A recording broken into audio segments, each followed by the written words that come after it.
And to say, when you can make them look what do you want them to look, then you have influenced them. Then according to the world system, you have become successful. So we have to beware, Christians, because there are many forces out there wanting to influence us. Napakarami mga tao, hindi lang sila nagnanais na tayo ma-influence, kundi nagpapakadalubhasa pa sila sa pag-influence ng iba. So there's somebody out there who's trying to get you, who's trying to influence you, and this can work against what God has in mind for you, because God is a perfect plan, and God is a perfect design for each one of us. But others are trying to frustrate that plan. So beware. Today we're going to discuss about this. Be your own person. Heavenly Father, we thank you for giving us this opportunity to worship you through songs, to express our love for you, our affection, our gratitude, our admiration, our awe, our worship. Thank you, Father, for accepting all of these expressions. Now may we delight you as we continue to ponder your words. Be our true speaker today. No one here, O Lord, has the right to speak to anyone of truth except you. So kayo, Panginoon, ang tunay na mangusap, gamitin niyo po inyong lingkod na daluyan ng inyong salita. At nawaan niyo pong katotohanan, hindi lang marinig, hindi lang maunawaan, kundi maipamuhay ng bawat isa sa amin. By the power and in the name of Jesus, we rebuke all work of evil, all plans of evil against this assembly. We destroy you by the light of Jesus Christ. And we render you powerless, crushed, and utterly destroyed in the name of Jesus. Father, let your truth prevail, let your Holy Spirit infill us. Descend upon this place, do your will, speak your mind out, bless your people, glorify yourself. In Jesus' mighty name we pray. Amen. So, be your own person. Pwede nyo ba sabihin sa katabi nyo yan? Be your own person. Yan, huwag gaya-gaya. God designed the real you. Every one of us has a design. Everyone, katulad ng fingerprint, walang magkakamukha. So walang tao magkakamukha, pero lahat ng tao reflecting God's glory. Or every person is designed to reflect God's glory.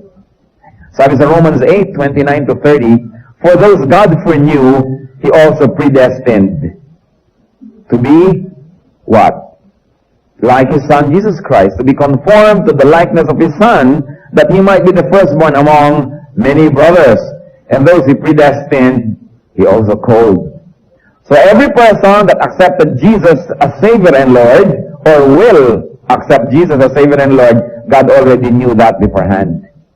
God does not cause us to accept or reject His Son, but because God is infinitely knowledgeable, He knows, even before it happens, who will accept Him. It does not cause us, it is our free will to accept or reject Jesus. But those whom God foreknew, God predestined. Yung mga alam na niya, natatanggap sa kanyang anak, ay ginawa na niya ng isang perfect na future, isang perfect design. And what is that? To be conformed to the likeness of His Son. Na ang ginawang disenyo ng Panginoon para sa atin ay maging kamukha tayo, maging kauri tayo ng kanyang anak, ang ating Panginoong Jesus. So God designed the real you. First of all, that design is based on His foreknowledge and based on predestination. After we have accepted Jesus as Savior and Lord, predestiny takes over. Kasi tinanggap mo na si Jesus as Lord, di ibig sabihin hindi na tayo ang Lord ng ating buhay, doon pa lang mag-uumpisa ang predestiny. Pero hindi mo pwedeng sabihin, a person is predestined to be saved, or this person is predestined not to be saved. Because the Lordship of Jesus Christ takes effect only when you accept Jesus. That's why His Lordship and the implementation of predestiny can only begin when you already have Jesus as Savior and Lord. And what is that predestiny? To be like God. Remember that God created man in His own image. Therefore, the duty of man is to go back to that image that was lost in the Garden of Eden. That is our predestiny. That is what God had ordained for us, that we should all go back to the original perfection that was lost. Of course, nobody reaches perfection in this life, in this side of eternity, but the duty and the privilege of every Christian is to get nearer and nearer and nearer to that perfection. So God called you and me. A man or a woman of God must be the person that God foreknew, predestined, and called to be. Christians are to be their own. And in our definition today, what is to be your own? To be what God has designed you to be. Because that is your identity. Tulad ng ibinigay sa atin na fingerprint, that is your identity. Katulad na ibinigay sa atin na mukha, bone structure, that is your identity. No one else is like you. So you are what God has meant you to be. Christians are to be their persons, not the product of the sinful, twisted, and deformed world system. How can you be your own? Be what God designed you to be. And today, in our continuing journey to becoming what God has wanted us to be all along, what we really are, we're going to discuss 6 steps to be your own person. 1, think what God wants you to think. You know, Satan and other men will always want you to think the way they want you to think. How does Satan want us to think? He wants us to be malicious. He wants us to be judgmental. He wants us to be negative. He wants us to be discouraging. He wants us to be gloomy. He wants us to be suspicious and jealous and boastful and proud. So how can you think the way God wants you to think? First of all, think positively. Be optimistic. But do not be foolish or ignorant or gullible to the point that we're too optimistic, that we no longer recognize real danger signs, we no longer recognize really dangerous people, but we have to be optimistic. Philippians 4:8 gives us a glimpse into this optimism. Sabi niyan, whatever is true, whatever is noble, whatever is right, whatever is pure, whatever is lovely, whatever is admirable, if anything is excellent or praiseworthy, think about such things. It's so beautiful. Philippians 4:8 tells us what to think of. Think about what is true. Pag hindi totoo, huwag niyong isipin. Lalo kung imagination pa lang, huwag isipin. Minsan yung mga sellers are born out of very rich imagination. Iniisip mo pa lang, kumukulo lang yung dugo, nagiinit ang yung tenga, at nagngangalit ang yung panga, pero iniisip mo pa lang yan, hindi pa yung totoo. Kaya ang sabi ng Bible, whatever is true, you think about it. So, minsan nagsususpecha tayo sa ating kapwa, hindi pa naman natin napapatunayan, we begin to behave as if our suspicions are already true. Lumalayo na ang ating loob, nagagalit na tayo, nagtatampo na tayo, yun pala, imagination pa lang natin. So whenever there's some imaginations knocking at your door, you ask, is it true? If it's not true, don't think about it. We have to be ready for the machinations of the evil one. Hindi naman yung caught unprepared tayo sa lahat ng mga traps ng evil. You think about it too, of course, technically, but you don't dwell on those thoughts. And you don't let those thoughts influence your behavior. Whatever is true, whatever is noble. You like to behave a certain way, you like to think a certain way, you like to treat a person a certain way, and you ask yourself, is it noble? Ito ba ay katangi-tangi? Ito ba ay kapuri-puri? Ito ba ay maganda at dakila? At sabi, whatever is right. So alam na agad natin, I think every one of us knows what's right and what's wrong. I think nobody here agonizes na hindi malaman kung alin ang right at wrong. Alam na natin yun. So whenever we think of wrong things, it is by choice that we do so. There are very few things that are wrong pala na hindi natin alam from the beginning. Very few. There are some. Whatever is pure. You are thinking malicious thoughts, judgmental thoughts. Sasabihin natin, ito ba ay pure? Or am I manipulating people and events? Alam niyo po, marami mga tao magaling mag-manipulate. They have a certain script, and they make every person behave and speak according to that script through their machinations, through their charm, or whatever it is. But whatever it is, sabi niya, sa Bible, whatever is pure. Then you ask, whatever is lovely. Think of these things. Whatever is admirable. If anything is excellent or praiseworthy, think about such things. So, ang tanong natin lagi, Pag meron tayo palang iniisip, is it true? Kung hindi true, hindi ko ito masyadong bibigyan ng pansin. Baka haka-haka pa lang. Bintang pa lang. Marami sa atin yung bintang, kung makakilos na tayo, parang totoo na eh. Kaya yung mga napagbibintangan, judge agad. Maging sa hukuman, matagal nga bago magbigay ng verdict. Minsan mga Kristiyano, mabilis magbigay ng verdict. You ask yourself, is it noble? Okay, I'm thinking of doing this thing, but is it noble? Is it right? Is it pure? We have failed many times to stop and think about these things. That's why we think of wrong things.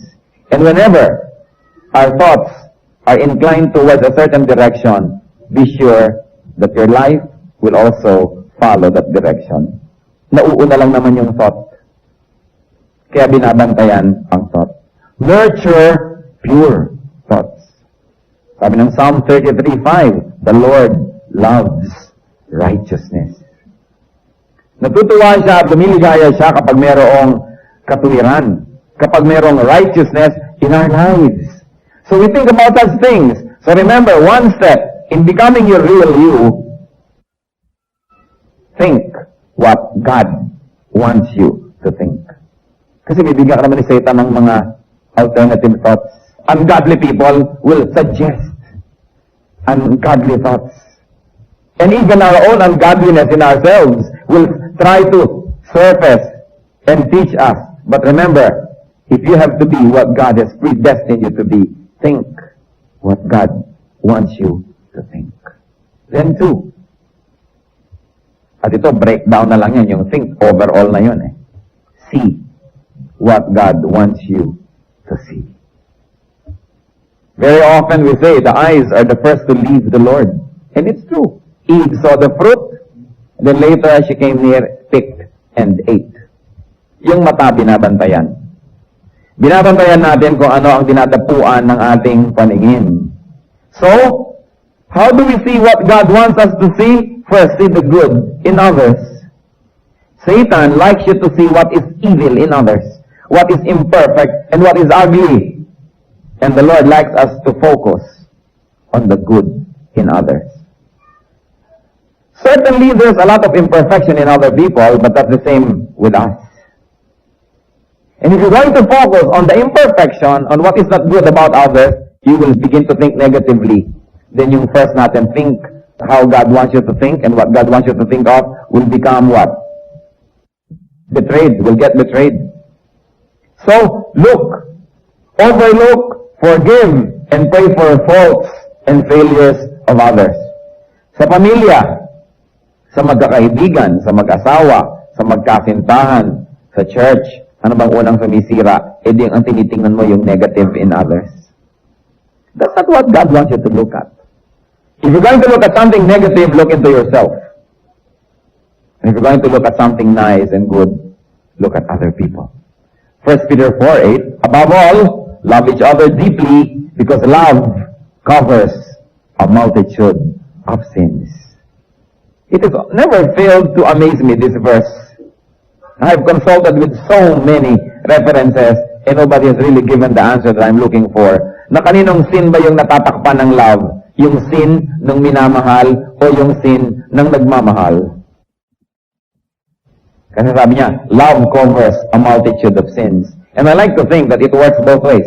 If I love you, I will focus on the positive, and my love will cover the negative aspect in you. It will cover your sins. And yet also, if I love other people, and I look at what is positive in them, that same love will cover my sins. Because if I start looking at negative things, I become sinful too. I become judgmental, I become proud. I probably become unkind. So, both ways. Love covers a multitude of sins. You want to sin less and less and less? Love more and more. The way God wants us to love. Because if we love people, there will be very few things that they'll do that will probably hurt us or will make us judgmental or strict. Because love covers a multitude of sins. Kaya nga kung minsan mayroong nabasag na baso, depende kung sinong nakabasag para tayo magalit. Pagka loved one mo, ang tanong mo agad, nasugatan ka ba? Pero pag iba lalo katulong, ala, makabasag ka na naman, salary deduction. Pero pagka mahal mo sabay, pagka anak mo, titingnan mo agad kung baka nasugatan. Most of the time, it's not what people do, but who does it. That becomes important. So we should love more. See what God wants us to see. Because no matter how we try to go through life, ang bawat isang tao meron talaga yung kapintasan eh. At meron talaga yung katangian. Pag yung kapintasan ang lagi yung tiningnan, kung meron kayong konting pag-ibig, mawawala pa. At pag nawala na yon, lalong lalaki ang kanyang mga mali. At lalo namang lalaki ang ating mga mata sa pagtingin sa kanyang mga mali. At lalong magiging miserable ang buhay nating lahat. So when you're looking at somebody else, you say, is this God, what God wants me to see? Okay, I'm looking at someone. Is this what God wants me to look at? Or God wants me to look at something positive and nice and beautiful and pure? Another thing under that, seeing what God wants us to see opportunities beyond difficulties. Ang mga godly people, when there's a difficulty, when there's a problem, when there is what you might call a tragedy, they look beyond it and see God. And see an opportunity. There's always an opportunity in every difficulty. Lahat tayo puyat dahil sa kasalan. At masaya naman tayo napuyat dahil sa masayang bagay. But tomorrow morning, Sunday, that's an opportunity to come on time. Is it not? Kasi konting-konting pagkakataon lang yung lahat tayo puyat, huwag niyong papalampasin yung opportunity na maging dakila at maging bayani. Sapagkat ang kadakilaan at kabayanihan ay nangyayari lang sa mga mahihirap na pagkakataon. Kaya pag mayroong mahirap na pagkakataon, ito talaga, nakakainis itong taong ito, then this is my opportunity to be kind. Otherwise, kung mabait naman siya, I don't have any opportunity to be kind. It only follows that I should be kind dahil kind siya. Eh kung hindi na siya kind, this is an opportunity for my life to shine dahil nag-brown out. Eh kung ang liwaliwanag na, yung imunting ilaw niyo, hindi na yung mapupuna. Pero kung habang lalong sumisidi ang dilim, lalo namang na-appreciate kahit kaprasong ilaw lamang. Kaya habang gumugulat mo, this is my opportunity to be calm. They have a point, I will be the counterpoint. They have a thesis, I will be the antithesis. In fact, I will be the synthesis. Meron silang kukontrahin ko yun para mag-balance. Nagkakagulo na dito, nagsisigawan na, I will become. This is my opportunity to shine for the Lord. Nagkakapaguran na, maiinit na ang ulo ng lahat. This is my opportunity to show the Spirit in me. The peace, the love. You know, when there is a difficulty, Christians should see the opportunity. Because the more difficult the situation, the better the opportunity to shine for God. Kaya sabi sa Hebrews 12:15, see to it that no one misses the grace of God, and that no bitter root grows up to cause trouble and defile many. When there's a difficulty, say, I will never miss the grace of God in this opportunity. Because every difficult situation is accompanied by God's grace. Those who don't pass the test only choose not to pass.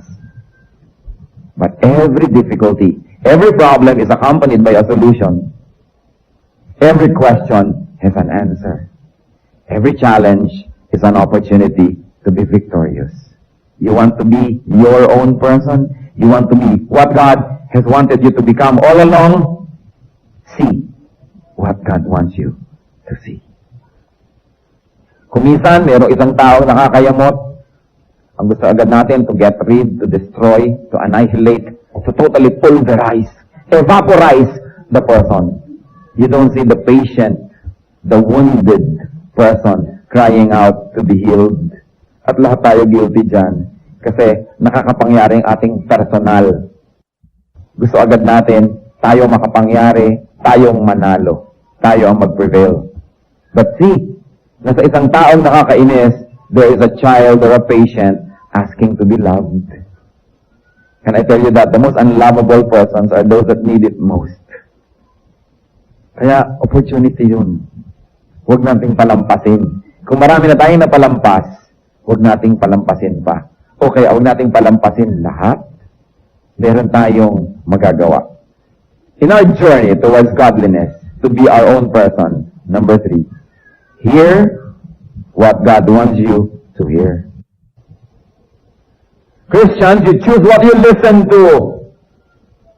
Hindi ko yata papayagan na ang tenga ko tambakan araw-araw ng mga tao ng complaints, ng gossip, ng slander, ng mga reklamo, ng mga paninirang puri, at ng mga kung ano-anong mga nakakapabagsak ng damdamin. At ang tenga ninyo ay inyong pag-aari. May karapatan kayo na papasukin at hindi papasukin ng mga tunog na hindi ninyo ibig. Remember na hindi basurahan ang inyong mga tenga na willing tayong tanggapin ang lahat ng ipaparinig sa atin ng mundo. So that when people come to us, always complaining and always with God, they say, excuse me, don't pollute my ears. Wala ka nang ginawa kundi tambakan ng mga kung ano-anong mga nakakainis na bagay ang tenga ko. Kaya kahit anong ligaya ko, pag nakausap kita, mamaya down and out na rin ako. At ang galit mo, nagiging galit ko na. Ang giyera mo, nagiging giyera ko tuloy. Teka muna, tenga ko yan, wala kang karapatan. You choose what you hear. And you have a right. Di ba ayaw nyo rin, lote nyo, tinatambakan ng basura ng kapitbahay? Alam nyo ba na mas mahalaga yung tenga nyo kaysa sa lote? Pero marami tayong naririnig. Naririnig mga advertisements. Always telling you na kulang ka. Hindi ka maganda. Pangit ka. Kaya kailangan mo ang produktong ito para ka gumanda. Kulang ang iyong ganito. Hindi ka tama. Lagi na lamang na you're inadequate. You have a right not to listen to these things. Hindi nyo papayagan na lagi nyo nadidinig yung mga advertisements na yan. Hindi natin papayagan na lagi natin nadidinig yung mga worldly music that affects us. Hindi natin papayagan na may mga tao, mga chismosa, na walang ginagawa kung bubulong-bulong sa atin. Lalapit sa'yo, sa ilang saglit, ang gagaling. Kahit hindi bumubuka ang bibig, may nasasabi. Alam nyo yun, yung sabi. Nakikita siya, ayan, dadating na siya. Tingnan na ang diet niya. Hindi naman gumagalaw ang labi niya, pero nakakapaglagay ng lason sa inyong tainga. Lalong-lalo yung mga may hawak na pamaypay. Oras na tinakpan niya ng bibig, may mga lasong lumalabas dyan. Dalawang ginang na nagaganyan na ng pamaypay na may kabuktotang nangyayari. Mag-ingat, hindi nyo kailangang marinig yun. And you can direct with people. Kung napapansin ko, tuwing darating ka na lang sa akin, wala ka nang ginawa, kundi isiraan yung pinsan natin na yan. Huwag mo nang lasunin ang isip ko. Kung nagagalit ka sa kanya, huwag mo akong gintamay. You have a right to protect your ears from pollution. Sabi ng Mark 4:24, consider carefully what you hear. At diba, totoo nangyayari yan eh. Marinig lang natin ang complaint ng isang tao against another person, kampi na tayo sa kanya. Kung sinong unang magsumbong, siya na ang nakakampihan. Binabantayan ang tenga na yan. Akala natin kung minsan ang tatalino na natin eh. Yun pala tayo mga tau-tauhan na kung anong naibubulong sa atin, yun naman ang namumulaklak sa ating buhay. Kaya naman ang isang lalaki, mahal na mahal ang kanyang nanay, pero matapos marinig ang kanyang asawang bubulong-bulong ng 5 taon, ayaw nang pumunta sa nanay niya. May mga ganon. Mga padaplis, unti-unti, but over time, it will, ripen into an evil fruit. Nai-influence tayo. Isipin ninyo, kung minsan may napapalo kang anak, kung minsan may napapagalitan kang tao, dahil may nagbulong sa'yo. Minsan meron ka isang empleyado o katulong, natutuwa ka, pero eto ngayon na isang kapatid mo, yan namang katulong mo, pagka wala ka, mamaya galit ka na rin. Sometimes without even verifying the details. Be your own person. Huwag tayong maging parang pinaglalaroan ng iba na oras na nabulungan, yung behavior natin na i-influence na nila. You cannot be godly unless you are your own person. Na meron kang sariling paninindigan. Na hindi lahat ng ibinubulong ng iyong asawa, ng iyong nanay, ng iyong anak, ay paniniwalaan mo agad. Kailangan tinitimbang ang lahat. Because remember that the devil spoke to Eve through the serpent. Huwag niyo naman tawaging ahas ang inyong asawa. Baka puluputan kayo niya. Diba? Pero nangyayari yun, kadalasan yung asawa, napakalaking negative influence niyan. Binalasan ang inyong isipan laban sa inyong mga sariling kamag-anak, kung minsan laban sa inyong sariling nanay. It can happen. So kailangan binabantayan. And then number 4, in our journey,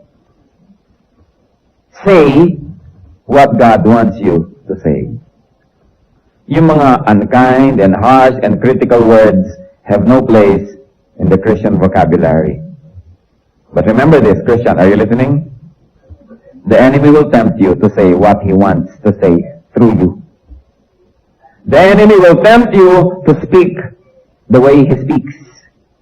And the enemy will tempt you to be his spokesperson. Never let it be. Never let it be. Kung minsan gusto ng demonyo na pag-awayin ng dalawang tao, so sa'yo ibubulong para ikaw ang magsalita nung siya ang gustong magsabi. But he cannot say that. Wala naman siyang vocal cords. He does not enter the physical world. So he will need your physical body. He will need your mouth and tongue to speak on behalf of him. And you don't allow that. Meron siyang mga pusong gustong sugatan. Is this what God wants me to say? Dahil pag nasabi natin, hindi ito ang gusto ng Diyos na gusto kong sabihin, definitely, you are serving the interest of the evil one. Grabe ang deception. All around, there is deception. Kaya ang sabi ng Luke 6:45, the good man brings good things of his mouth, out of the good stored up in his heart. And the evil man brings evil things out of the devil, and out of the evil stored up in his heart. At ano pong sabi? For out of the overflow of his heart, his mouth speaks. Kung anong laman ng puso, yun ang lumalabas sa bibig. Kaya binabantayan kung anong naririnig, kung anong nakikita, sapagkat yan ang entry point into the heart. At pag lagi tayo nakakakita ng evil, lagi tayo nakakarinig ng evil, ang laman ng puso evil, pagbukas ng bibig, yun ang lalabas. Natural. Para rin kung ano ang labas ng sikmura, when we throw up, that is what will come out. Ano nga namang maiba? I remember one particular time, one of my friends owned a very fancy restaurant, and there was this girl who was trying to project na siya yata ay society girl or whatever, at ang arte-arte niya, at kung ano-ano mga kasupladahan ng pinagagawa niya, bigla siya nag-throw up. Ano ang nakita ng mga waiter na isinuka niya? Munggo. Sabi ng waiter, munggo lang pala kinain mo kanina, ang supla-suplada mo pa ngayon. O ganon, ano bang laman ng sikmura? Lumalabas when you throw up. Kung ano laman ng puso, yun ang lalabas. Kaya pag nakita yung tao, laging reklamo ng reklamo, laging chismis ng chismis, alam nyo na, punong-puno ng evil ang puso ng taong ito.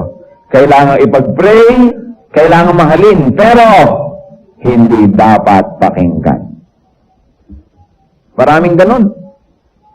So say what God wants you to say. In a very difficult situation, you are tempted to open your mouth and say, Lord, is this what you want me to say? Hindi naman mahirap malaman eh. Hindi mahirap malaman. Hindi lang tayo dapat pabigla-bigla. Kasi yung salitang nabitawan na hindi na kayang bawiin. Kahit 1,000 sorry ang sabihin mo, hindi na kayang bawiin ang salitang nabitawan na. Kaya dapat nag-iingat. Do not be the devil's spokesman. And do not be other people's spokesman. Marami mga tao magaling magpaikot eh. Galit sila doon, hindi nila mapagalitan, ikaw ngayon ang gagalitin nila para ikaw magalit. Meron silang taong gustong pagsabihan, hindi nila masabihan, sa'yo ngayon ngulngol ng ngulngol, sa'yo ngayon bulong ng bulong. Mamaya, kung hindi nyo babantayan, sinasabi nyo na doon sa tao ang gusto niyang sabihin, pero hindi niya sinasabi dahil kayo ang ginagamit niya. Madalas yan. Napakadalas. Kaya babantayan natin, teka muna, bakit ba ako ginagalit? Gusto mo siguro awayin ko siya para sa'yo. Kasi nga, napakaraming tao nagmamanipulate. They manipulate others. They make you angry so that you will fight their battles for them. So that you will fight God. Yun ang gusto ni Satan eh, labanan ng Diyos. So ang ginagawa niya, tayo ang kanyang nililinlang para tayo ang lumaban. So we will fight his battle. Don't you be deceived, Christians. Kaya ang sabi sa Bible, be as innocent as doves, but be wise as serpents. Huwag tayong mga uto-uto. At sino naman ang may access na maglagay ng basura sa ating tenga at sa ating mata? Ito yung mga taong malapit sa atin. Kaya bantayan ang mga taong malapit sa atin. People make us hear and see and then say what they want us to say. Be careful. Say good, soothing, healing, comforting, encouraging words. Sabi sa Colossians 4:6, let your conversation be always full of grace, seasoned with salt, so that you may know to answer everyone. Our speech must be seasoned with salt. In other words, yung walang lasa, walang kwenta, dapat may lasa. At hindi lang yon, yung salt stops decay. Kaya kung decaying ang ating tampakan ng asin. Parang daing, di ba? Tumitigil ang kanyang pagka-decay pagka inaas na ng gusto. Pag kulang sa asin, madaling masira. Kaya sabi, let your conversation always be full of grace, seasoned with salt. I praise God that I am very aware whenever people are trying to manipulate me. Although marami pa rin nagtatagumpay, pero marami pa rin hindi nakakalusot. When people try to manipulate you, especially if you are in a position of leadership, there are some people who don't have that influence or what you might call power. So they will try to influence you so you will move on their behalf. You say, teka, inuuto ako nito. Minamanipulate niya ako. At hindi kakauntel, nakita ko mga asawa na kung ge-grade ninyo, 1, flat 1, ang galing mag-manipulate ng asawa. Galing, lalo ang mga Pilipina. Talagang pwede mong bigyan ng mga award sapagkat kumisan na ilalayo ang asawa sa sariling ina. At talagang pag nag-manipulate, akala pa ng lalaki siya pa ang may corona. Dahil habang minamanipulate ka, inuuto ka pa. Nga may gagawin ka, akala mo desisyon mo talaga yan, pero hindi pala, bulong ng kung sino-sino. Be careful. And women, even men, if you find that you have this nature in you, get rid of it. It's not godly. We should not manipulate others. God does not even manipulate us. God even gives us free will. Do not be manipulative. Let your conversation be always full of grace, seasoned with salt. And then number 5, do what God wants you to do. At nabanggit na natin kanina yan. Do not be the action man, do not be the hatchet man of the devil. Do not do their wars.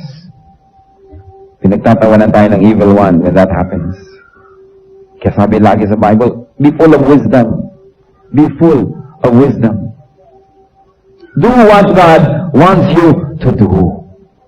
So whenever you're going to take a course of action, you ask yourself, is this what God wants me to do? Gusto ba talaga ng Diyos ito? O ako'y na-deceive lamang? And finally, go where God wants you to go. Why? Because God will accompany you. Wherever He wants you to go, He will accompany you with grace, with protection, with success, with peace. Be where God wants you to be. Sabi sa Isaiah 48:17, this is what the Lord says, your Redeemer, the Holy One of Israel, I am the Lord your God, who teaches you what is best for you, who directs you in the way that you should go.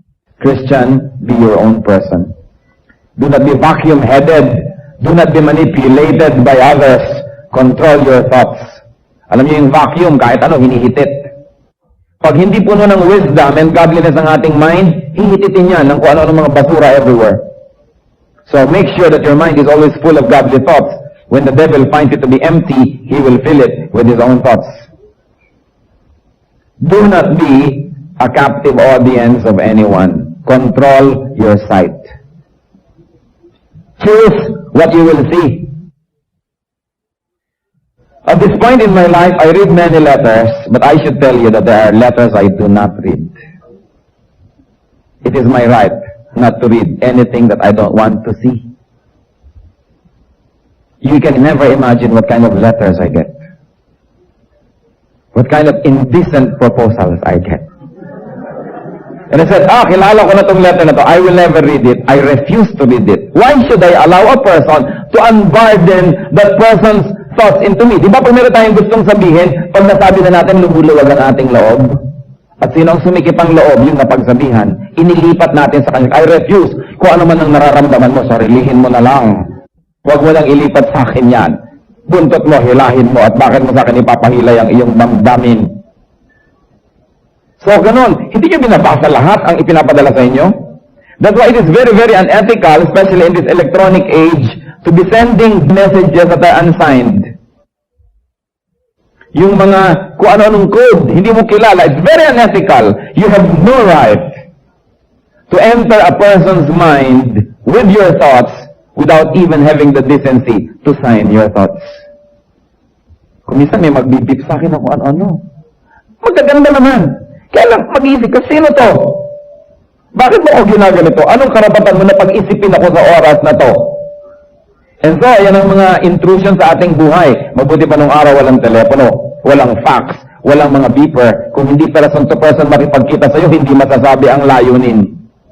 Pero ngayon, it is so easy to hide in the dark and yet be able to unload your garbage into another person's mind. I tell you this, be the guardians at the doors of your eyes and ears. It is your basic right not to see what you don't want to see and not to hear what you don't want to hear. Do not let your mind become a blank tape na kahit ano na lamang i-tape ng iba pumapasok tuloy. Tanggalin niyo yung parang tenga, no taping allowed. Hindi ko pwedeng pakinggan ang ayaw kong pakinggan. Sino magbigay sa'yo ng karapatan na mapaluwag mo lang ang dibdib mo, ipapasok mo sa tenga ko ang laman ng iyong dibdib, lalo kung ayaw kong pakinggan yan. It is my basic human right not to hear what I don't like to hear. And Christians, do not be the loudspeaker of others. Do not be a lip-sync artist. Alam niyo yung lip-sync, di ba? Lip synchronization. Yung mga kumakanta kunwari sa TV pero gagano'n-ganon lang ang bibig kasi kasabay tape. Di ba? Madalas mga tao ganyan. Bumubuka-buka ang bibig pero ang nanggagaling na sound hindi naman galing sa puso nyo, galing sa iba and you're being used. Nag-lip-sync kayo nun. Don't permit it. Control what you say. And Christian, do not be a robot. Control what you do. Do not become an unwilling participant in many people's games.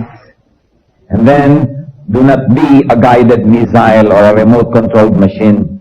Control your direction.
Go where God wants you to go, not where people influence you to go. You are what God wants you to be. You can be what God wants you to be. Anything apart from what God wants you to become is not you. Will not be you.